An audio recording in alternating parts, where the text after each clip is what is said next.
Olá, sejam todos muito bem-vindos, todas muito bem-vindas. No Alesp em Pauta de hoje vamos falar de um grave problema social, que são as pessoas em situação de rua. Uma realidade que infelizmente vem crescendo dia após dia, não só no Brasil, mas em todo o estado de São Paulo. Além da falta de moradia, as pessoas em situação de rua também enfrentam dificuldades para encontrar comida, coisas básicas como atendimento médico e muitas vezes dependem da caridade de estranhos e até mesmo organizações ligadas ao terceiro setor, que fornecem refeições gratuitas, roupas, coberturas. No entanto, essas organizações muitas vezes não conseguem atender na sua integralidade todas as demandas, deixando então muitas pessoas ainda enfrentando uma dura realidade. A capacitação e o emprego são vitais para ajudar essa população especificamente a se reintegrar na sociedade. Mas o estigma e a discriminação ainda continuam sendo enfrentados diariamente, tornando ainda mais uma barreira cada vez maior para que essas pessoas voltem, se reinsiram novamente na sociedade e até mesmo encontrem um emprego. De acordo com o relatório da ONU de 2020, estima-se que haja mais de 150 milhões de pessoas em situação de rua em todo o mundo. Aqui no Brasil, um levantamento feito em abril desse ano revelou que em todo o país, 206 mil pessoas vivem nessa triste situação. O estado de São Paulo concentra a maior parte, 88.415 mil pessoas nessa situação.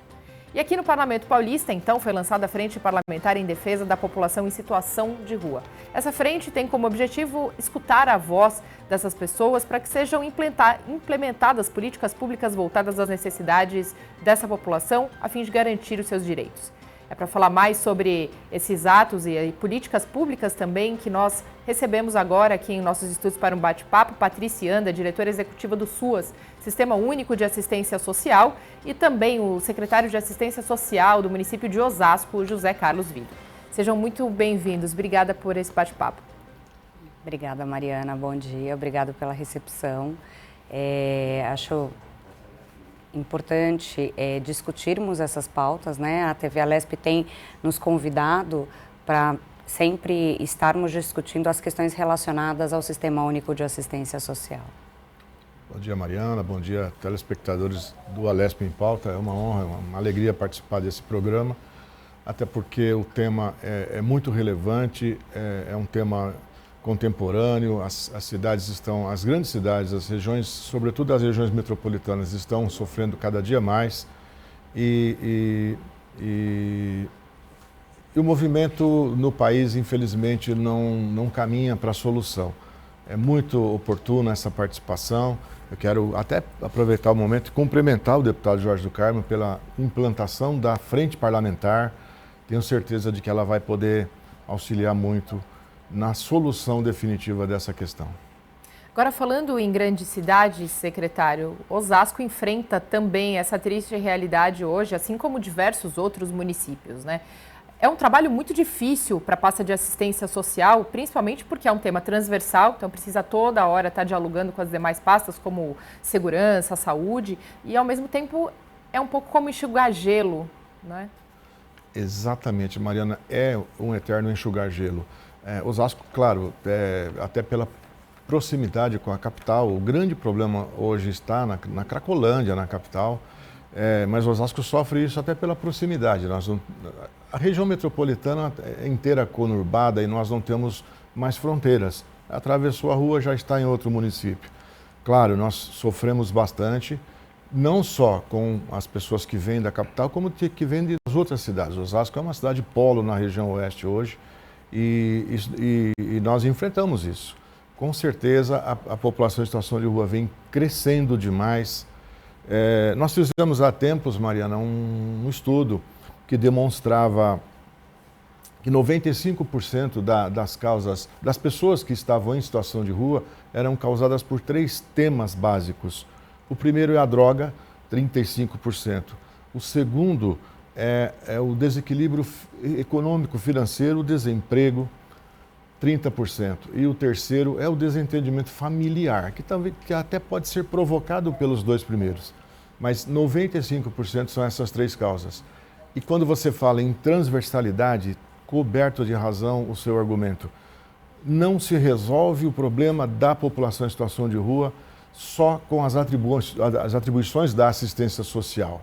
É fundamental que os governos se mobilizem, que se organizem, as áreas de saúde, as áreas de habitação precisam estar nesse movimento, senão nós não vamos dar dignidade, oferecer o emprego, a oportunidade de se ressocializar plenamente. E aí, Patrícia, até a questão da mudança do perfil dessas pessoas em situação de rua, né? Antigamente, até como o secretário mesmo disse, em sua maior parte eram pessoas com vícios, né? Ou seja, vícios em drogas, vícios em álcool, e isso acabava levando essas pessoas para a rua. Mas hoje não. Hoje o que a gente assiste são famílias inteiras, crianças, bebês, idosos. Um cenário que, claro, a gente sabe, foi muito agravado depois da pandemia, né? Sim. A gente tem no seu tocante a maioria da população em situação de rua. Podemos dizer em 80%, 70%, 80% pessoas negras, né, que a gente já vem de uma questão estruturante de oportunidades, né, de desenvolvimento no que tange não somente as proteções sociais, né, a proteção social básica, na relação do fortalecimento dessa autonomia dessa família e dessa pessoa, mas a proteção especial com as questões de violação e violência, mas as outras políticas. Então, a política de educação, já desde, né, do início da vida desse indivíduo nessa sociedade, a política de infraestrutura, a política de habitação, a política de saúde, então todas elas organizadas, de trabalho e renda organizadas num contexto para a população de uma forma geral. E a gente percebe esse parâmetro. Posteriormente à pandemia, ou no período da pandemia, a gente percebe, a maioria anterior à pandemia eram homens e eram negros, na sua maior parte. A gente percebe um aumento significativo das famílias, então, relacionado à pauta que o secretário trouxe no tocante a questões relacionadas à economia, né, daquela família, então financeiras, questões habitacionais, e essa família vai para a rua. Quais são as problemáticas geradas a partir daí, né? Nós temos hoje bebês que nascem na rua, nós temos crianças que nascem, então o perfil dessa população, para além do aumento que a gente tem significativo nos últimos anos, a gente tem observado um perfil diferenciado. Então, como lidar com essas complexidades? Como que eu lido com o idoso, homem? Como eu lido com a idosa, mulher? Como que eu lido com as questões LGBT no enfrentamento da rua? Como eu lido com essa família, com essa criança, né? Com esse bebê, com essa criança que está naquela primeira infância ou adolescente? Então, como que eu lido com esse cenário nessa complexidade? Secretário, para além também dessa parceria com as outras pastas, tem também, a gente sabe, um trabalho muito grande que é feito pelo terceiro setor e principalmente pela sociedade civil organizada, né? Isso, de fato, ajuda? Ajuda muito, Mariana. A sociedade civil é muito solidária. Aliás, o brasileiro é muito solidário, São Paulista principalmente. Embora ainda resista, ainda há um pouco de preconceitos de parte da sociedade. Mas eu não tenho nenhuma dúvida de que esse movimento se agravou muito no pós-pandemia. Nós vivemos momentos difíceis no mundo, né? E a ciência foi muito eficiente, foi ágil, a saúde atuou fortemente, foram maravilhosas as atuações da saúde e da ciência. Porém, o pós-pandemia e a situação econômica em que os países, os estados, o que restou para eles é que agravou significativamente esse quadro. Muita gente perdeu a moradia, perdeu o emprego, perdeu a alimentação e não teve outro caminho a não ser ir para baixo do viaduto. Ninguém faz isso deliberadamente.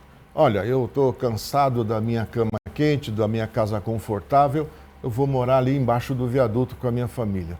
Não é voluntário isso. Foi uma situação que a economia do país impôs. E, de verdade, a sociedade civil, o terceiro setor, tem contribuído muito, porque eles têm, por princípio, ajudar as pessoas.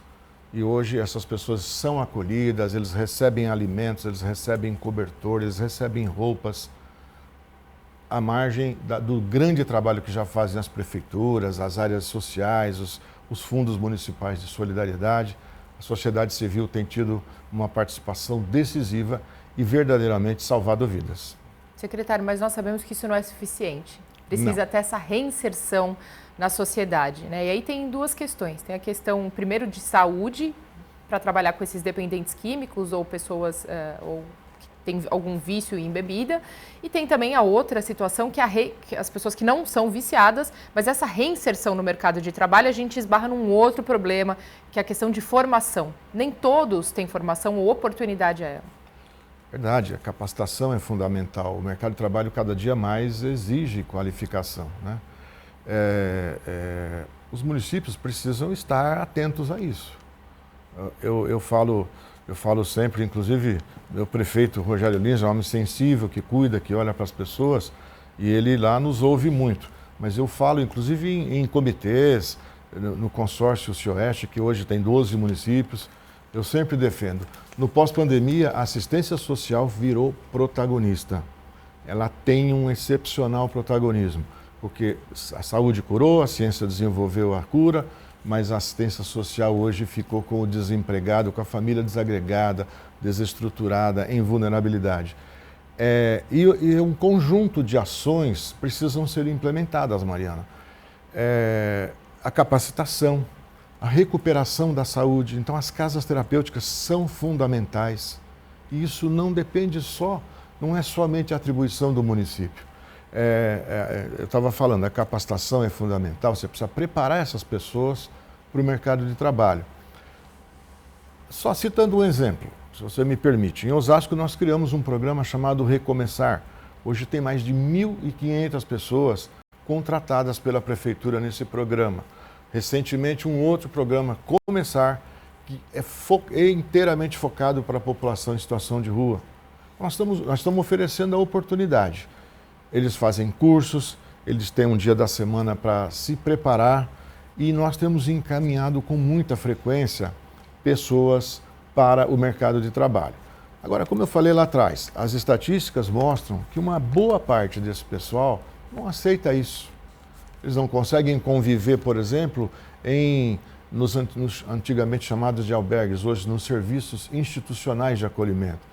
Eles não conseguem conviver, é uma sociedade dispersa, é uma parte da sociedade cujo perfil é muito diferente um do outro.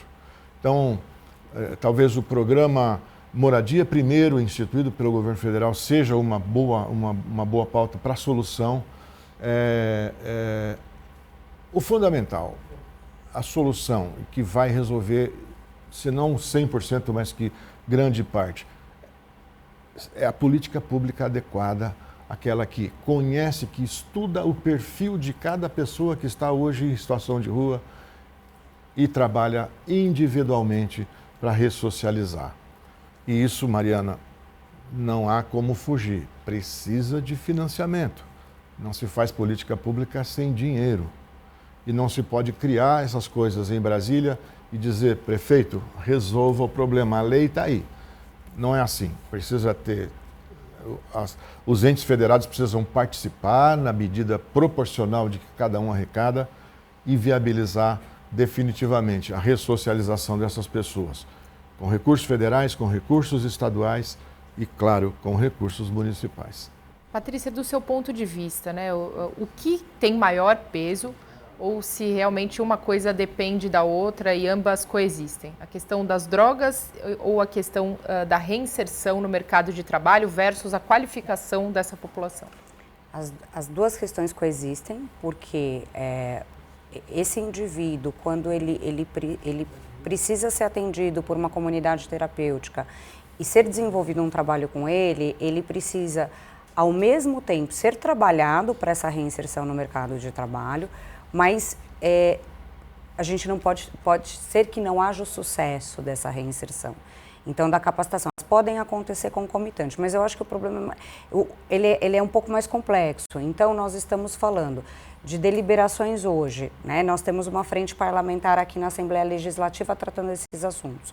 Então, o que os municípios precisam? Nós falamos das entidades do terceiro setor, aonde hoje elas desenvolvem um trabalho importante, mas, por exemplo, nós poderíamos ter entidades que se profissionalizassem, inclusive, para que elas fizessem o trabalho de casa de passagem, o trabalho de acolhimento institucional, um trabalho profissionalizado na própria assistência social. Hoje eu vejo, por exemplo, nos municípios, uma dificuldade quando um município ele abre um edital de uma casa de passagem. Essa casa vai receber, em termos de passagem, essa população em situação de rua. Ou um albergue, você tem poucos as entidades que querem participar e querem se desenvolver também e se qualificar para estarem participando desse processo. Então, quando a gente fala que a temática ela é complexa, ela é extremamente complexa. Como a gente tem uma deliberação hoje numa relatoria no governo federal, porém, nós temos programas, inclusive estaduais hoje de comunidade terapêutica, né? Estive com o secretário a semana passada, e ele trouxe que esses 2 programas de comunidade, através da assistência, ele está sendo 100% custeado para o município, que essa é uma outra pauta. Muitas vezes o município ele não adere a um programa, ele não adere a um serviço junto, né, ao Estado, ao governo federal, porque o programa vem 50% financiado, a estrutura física está financiada, mas o RH não, e aí o município não tem o recurso para poder desenvolver aquela atividade. Então, hoje você tem um programa de comunidade terapêutica no estado de São Paulo, que a gente já começa esse trabalho inicial com as questões de drogadição, as questões de reinserção, de rompimentos de vínculos familiares, para fazer um trabalho de capacitação. Só que o processo ele é anterior. Por quê? Porque hoje nós não temos instituído, nós temos a tipificação do SUAS, a saúde sabe qual é a capacidade dela dentro dos CAPs, inclusive, relacionado às questões de droga e álcool, mas nós não temos ainda uma deliberação, por exemplo, eu tenho num CREAS. Qual é a equipe mínima que eu tenho que ter num CREAS? Hoje você não tem uma estrutura definida federal porque o tema é complexo. Então, como que nós vamos trabalhar hoje esse adulto, essa família, seja numa casa de passagem, nessa recepção, seja numa abordagem, quando eu vou abordar, né, o meu trabalho, o meu serviço para abordar ou um consultório de rua, quando eu vou trabalhar essas perspectivas e o mapa, que eu acho que é o fundamental. O município que não tem seu diagnóstico, ele não tem um mapa de qual é a realidade, quantas pessoas eu tenho em situação de rua, quais são as problemáticas inseridas ali e quais são os programas e projetos que eu vou fazer ou vou construir de acordo com aquela população que eu tenho ali, eu acho que é o principal. Então, você ter dados. A partir daí, nós começamos a falar de capacitação, nós começamos a falar de inserção, porque se eu não reconheço quem é essa minha população, em primeiro lugar, não entendo quem é ela e não organizo os programas primários de atendimento, seja de forma intersetorial ou a própria assistência, dentro daquilo que é competência e capacidade da assistência, eu não consigo chegar com sucesso nessa capacitação e nessa inserção no mercado de trabalho. Que aí é onde vem também o preconceito e a população fala, olha, mas essa população em situação de rua veio aqui para isso, veio aqui para aquilo, veio aqui, que são as fragilidades e as mazelas. Por exemplo, nós estivemos agora recentemente num fórum para a população em situação de rua numa cidade litorânea em Bertioga.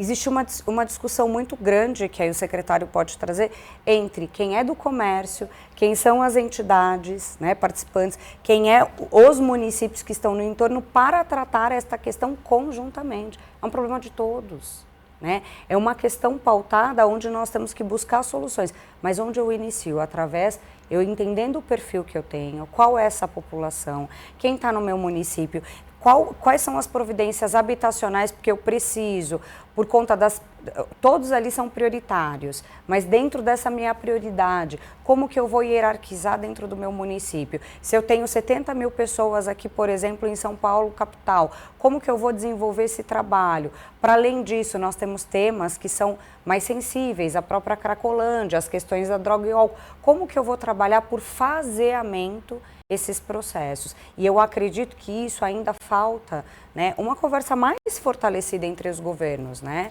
Eu acho que a estrutura de Estado, quando eu falo Estado, governo federal, governo estadual, porque o município ele fica diretamente com a demanda.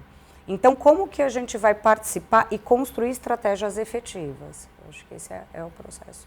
Secretário, aproveitando então que a Patrícia falou de mapa, hoje em Osasco, qual é o número dessa população de rua? E eu acredito que o senhor tem a porcentagem do aumento disso no pós-pandemia.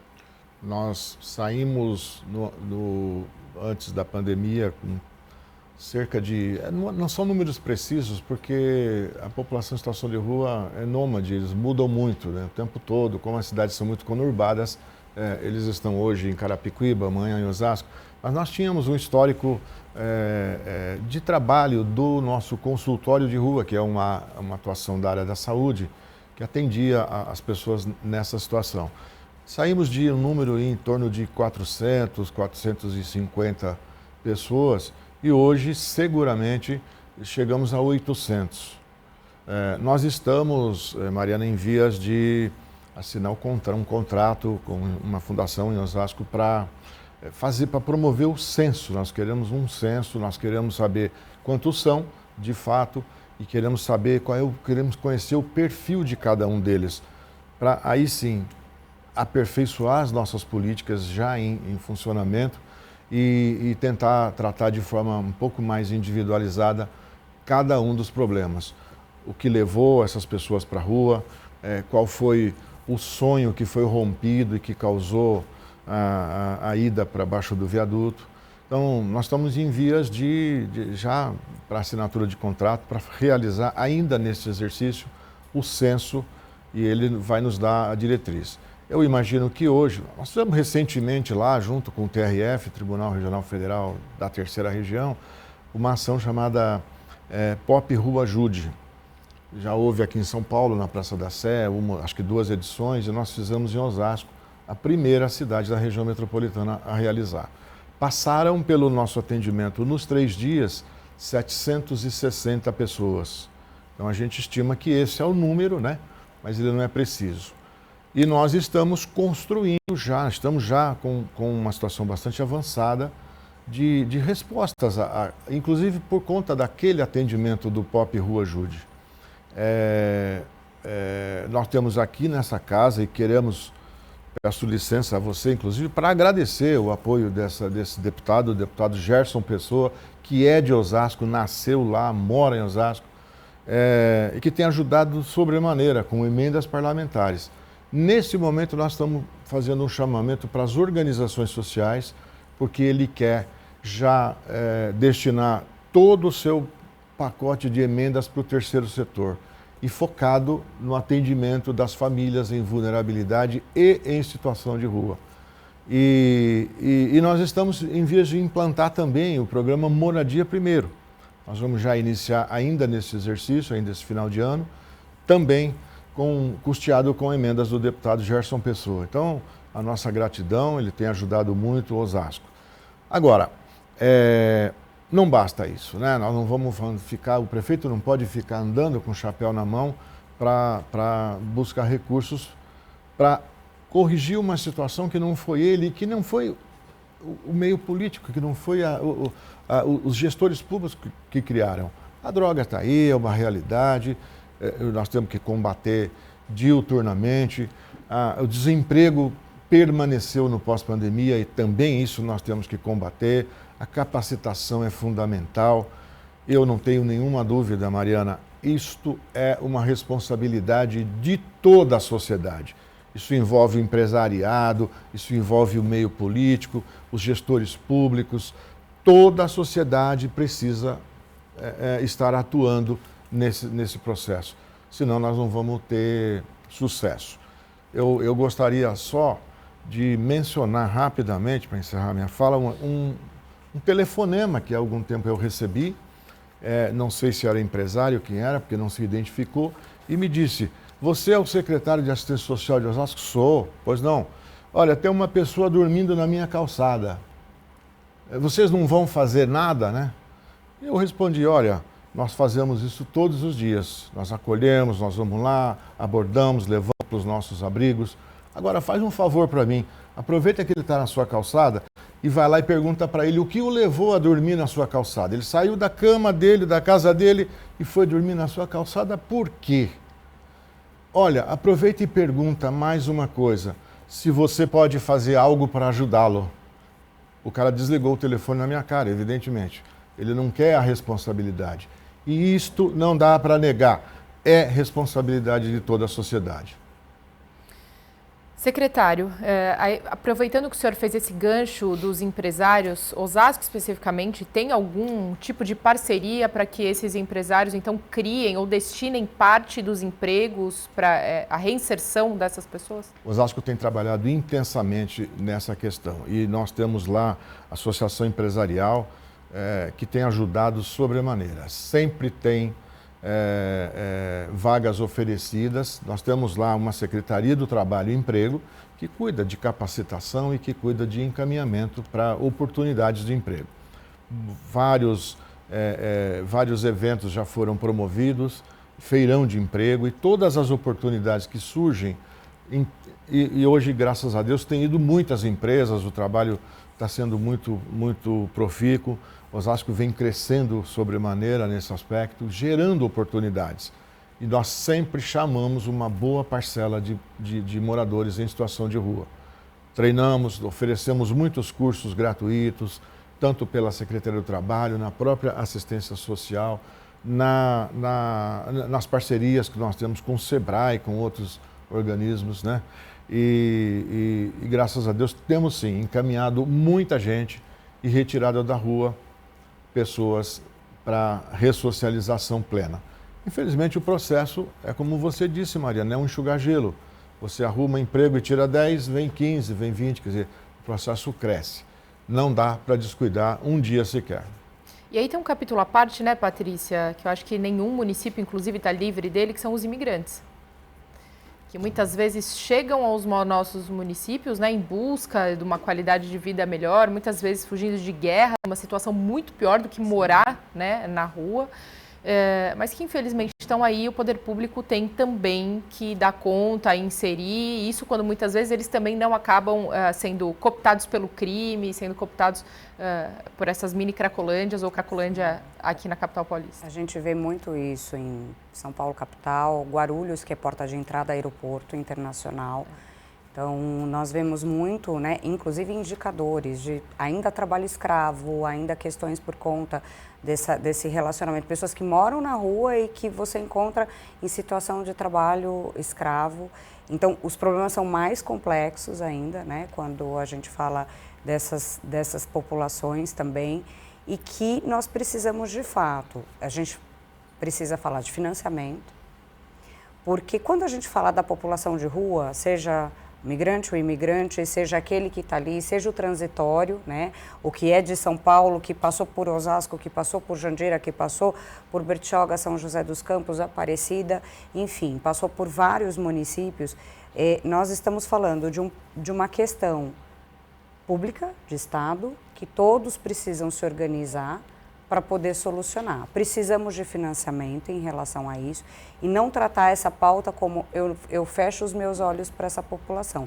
Pelo contrário, identificando o perfil, seja migrante, ele está em alguma questão de trabalho escravo, como que eu trato para além dessas relações da própria né, no tocante à questão da população em situação de rua.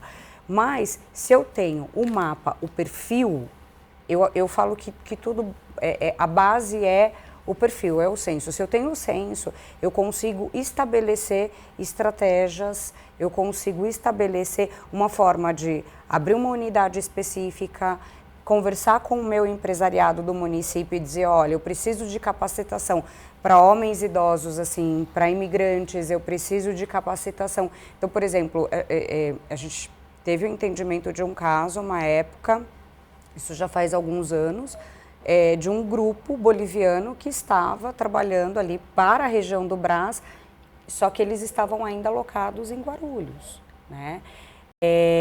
Por conta, depois nós tivemos outros tipos, né, de países, imigrações, enfim, nós tivemos outras populações que sofreram com guerras, entre outras questões, mas assim, esse ano foi aproximadamente 2017, né, que nós identificamos esse mapa.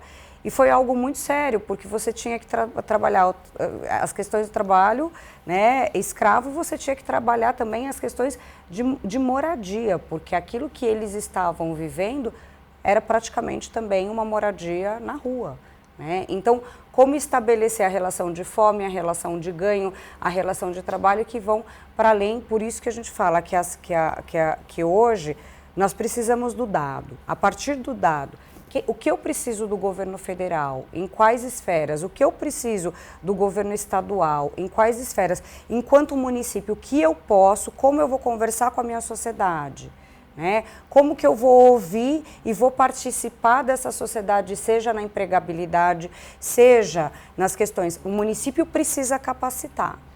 Então, o empresário, ele aceita, ele vai abrir a vaga, ele vai participar, ele vai criar programas, nós vamos criar conjuntamente, mas o quanto o município também está desenvolvendo essa capacidade nessa população e o quanto a gente está prosperando, seja economicamente, programas habitacionais, ou aquele momento, eu tenho uma família que nós falamos de perfis, né, do idoso, da criança, do adulto. Por exemplo, como que eu vou elencar? Eu tenho X número de aluguéis sociais, eu tenho benefícios eventuais, como que eu vou elencar para que aquela família tenha prioridade? Eu não vou conseguir a 70 mil, atender a 70 mil com o que eu tenho enquanto programa, mas como eu hierarquizo essa prioridade? E assim por diante. Então, creio que assim, os problemas, cada vez, como o secretário trouxe, você trabalha hoje, eu tenho um acolhimento para atender 100, eu tenho 100 unidades, né? Eu não posso ter 100 unidades no mesmo equipamento, mas eu tenho 100 unidades, 100 vagas para acolher essa população no meu município. Como que eu estrategicamente vou trabalhar? Mas dali, como que eu vou tirar ele para um programa habitacional, para um programa educacional, para as questões relativas à saúde? Então, quais são as estratégias?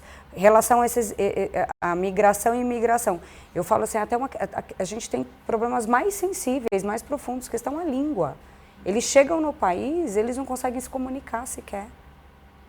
Então, como que nós vamos estabelecer? E aí são outras fragilidades. Nós estávamos conversando com a Prefeitura de São Paulo, outro momento, em relação a como o equipamento, a unidade, recepcionar relacionado às questões de língua. Por quê? Porque muitas vezes eu não consigo simplesmente fazer sequer um atendimento ali. A essa pessoa, eu tenho a vaga, eu tenho como atender, mas eu sequer, porque eu não tenho um tradutor, um intérprete, ou não tenho uma forma de acessar essas pessoas. Então, eu já estou falando de acessibilidade através da língua. Então, os problemas, eles precisam ser estudados de forma particularizada. E a partir do censo, a gente tem dados, a gente tem perfis e a gente consegue colocar as equipes preparadas, que estão preparadas para isso, para realizarem estudos, que eu acho que, assim, também precisamos de forma urgente solucionar. Então, não só partir para o campo de GTs, de grupos de trabalho, de grupos de estudo. Então, daqui, o que eu tiro de imediato, porque eu tenho uma população que precisa de uma atenção emergente, urgente, né? Então, como que eu faço esse trabalho? E dali por diante, eu acrescento estratégias ou elaboro planos mais complexos a partir dali. Até porque são seres humanos, independente da nacionalidade, né? Sem dúvida. E Osasco, imagino que também tenha esse enfrentamento diário, né, secretário? Tem diário. Nós cuidamos disso também. Nós temos lá, inclusive, uma secretaria executiva que cuida especificamente. E nós estamos buscando, dialogando com eles, arrumando emprego. Muitos já estão empregados, muitos já estão trabalhando. E fazendo documento, cuidando da situação, da regularização da situação no país. Fizemos um trabalho gigantesco no POP Rua Ajude. Muitos tiveram lá, como nós tínhamos todos os órgãos da Justiça, inclusive a Justiça Federal, que essa iniciativa é do CNJ,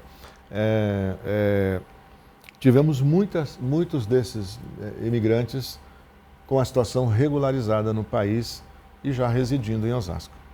Agora, secretário, um outro capítulo também, né? Cracolândia, a dissidência da Cracolândia de São Paulo e tem chegado até aos municípios mais distantes do interior. Você tem visto isso, né? Imagina, Osasco está aqui do lado, né? Anexado. Como o senhor disse, atravessou a rua, você saiu da capital e está em Osasco, né? Literalmente. Como isso tem sido tratado pelo município? Mariana, como todos os outros em situação de rua, o uso da droga é uma das principais causas da ida para a rua. E precisa ter os cuidados, né? Nós estamos implantando, devemos inaugurar nesses dias aí, nas próximas semanas, uma casa terapêutica. Essa em parceria com a Secretaria de Estado da Assistência Social, Secretaria de Desenvolvimento Social do Estado, e já vamos começar esse trabalho. Já temos lá a casa de passagem, já temos alguns organismos que hoje cuidam disso. Mas o grande problema é o tamanho, né, de tudo. Quando há uma ação um pouco mais forte, algum movimento um pouco maior da Prefeitura de São Paulo, esse pessoal sobe no trem e desce em Osasco. E aí, os 10, 15, 20 que nós atendemos, quer dizer, parece nada, uma agulha no palheiro. A Prefeitura de Osasco tem enfrentado de forma muito séria essa questão, cuidando. Nós temos na área da saúde um trabalho intenso, né, nos CAPs, ampliando inclusive vagas, ampliando os espaços para as equipes técnicas para cuidar. E esperamos agora com essa residência terapêutica, serão 4 casas, já dá um salto aí bastante significativo nessa questão. Mas, como eu disse, precisa uma ação muito forte de todos os entes, dos 3 entes federados. O município não pode ser, ele já é o primo pobre da relação arrecadação, né? Do bolo tributário, o município é o que fica com a menor parte. E ele tem a maior atribuição porque a pessoa vive no município, né? O cidadão, o morador de rua não vive no Estado, não vive na União, ele está lá. É uma realidade nossa, do prefeito, do vereador, que no dia a dia trata com essa questão. O financiamento é fundamental. É preciso que os organismos federais, principalmente, vinculados ao SUAS, os ministérios que estão hoje vinculados à assistência social, repensem e tratem essa questão de uma forma muito responsável. Senão nós vamos continuar enxugando gelo com sério risco de perder o controle e nem isso conseguir fazer mais. Porque hoje, infelizmente, a realidade nua e crua. Para cada centavo que nós recebemos do governo federal, nós colocamos 10 para poder implementar a política pública. Esta é uma realidade que não é de Osasco. Eu tenho certeza que prefeitos que estiverem me ouvindo ou que me ouvirem vão concordar plenamente. Nós sempre colocamos 85% dos recursos para poder implementar de verdade a política pública. Sem isso, não há como ter sucesso. Osasco vem enfrentando, Osasco vem cuidando, o prefeito lá é muito focado nesse tema e estamos buscando, através de parlamentares daqui, dessa casa, parlamentares da Câmara Federal, buscando apoio, buscando recursos. Mas é uma guerra que é uma batalha muito difícil de ser vencida, né? O outro lado, infelizmente, é muito forte, é muito atuante, e a droga é uma situação institucionalizada. Agora, quando a gente fala em mini cracolândias, a gente fala, claro, como o senhor disse, da questão de saúde, né? Então, aí passa pelos CRAS, passa pelas questões das residências terapêuticas também, mas principalmente, secretário, a gente fala em questão de segurança. A gente fala em conter, descobrir, né, e tentar coibir a ação desses traficantes que justamente andam, né, e fazem todo esse movimento desse chamado fluxo, não só na capital, mas também nessa dispersão para municípios. Com certeza, é um conjunto de ações. Não adianta, se você não tratar, não cuidar da causa, né, você não vai ter sucesso na missão. A segurança precisa atuar da mesma intensidade ou até mais que saúde, que educação, que habitação, que o trabalho, né? Precisa sim, as coisas andam em paralelo. Eu entendo como uma intervenção necessária dos municípios um comitê de crise. né, em relação... Porque hoje a gente fala da Cracolândia, né, a Cracolândia ela se dispersa. São Paulo você tinha uma Cracolândia concentrada alguns anos atrás, hoje você tem essa dispersão, as mini Cracolândias, e aí isso afeta a todos os municípios no entorno, né? Então, assim, como nós tratarmos, eu penso num comitê de crise mesmo, né?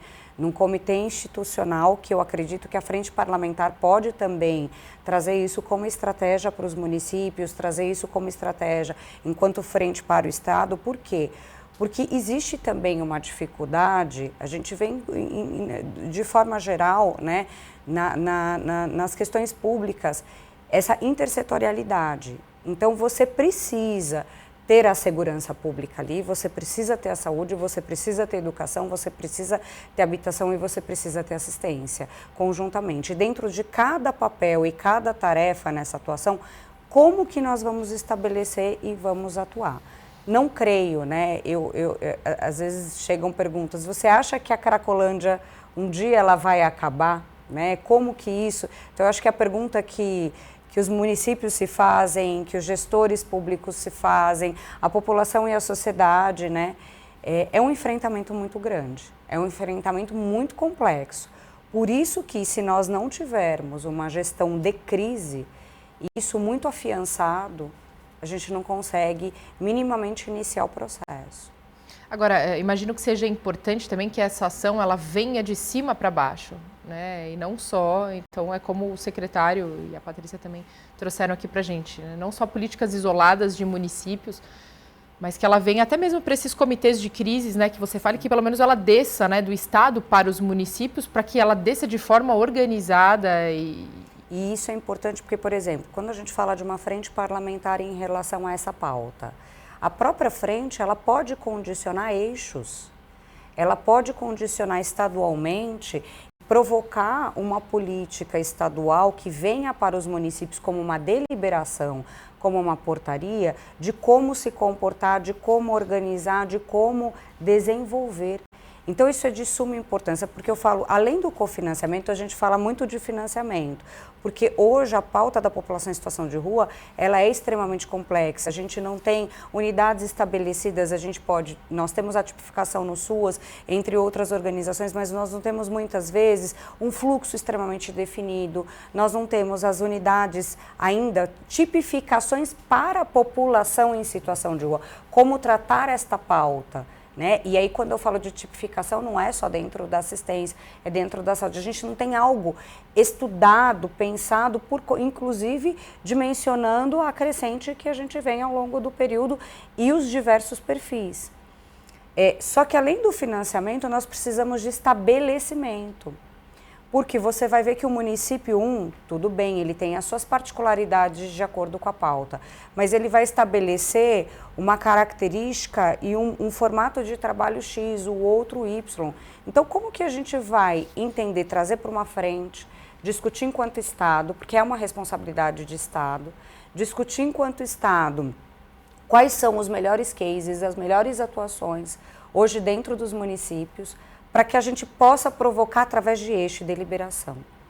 E aí isso funcionar, né? Porque ainda são pautas que você vê, eu não quero tratar, a secretaria tal não dialoga com a Y, com a Z. Não estou falando que é o caso de Osasco, secretária, eu creio que Osasco, né? Eu trago uma pauta para a gente refletir, para a gente provocar, né, de fato.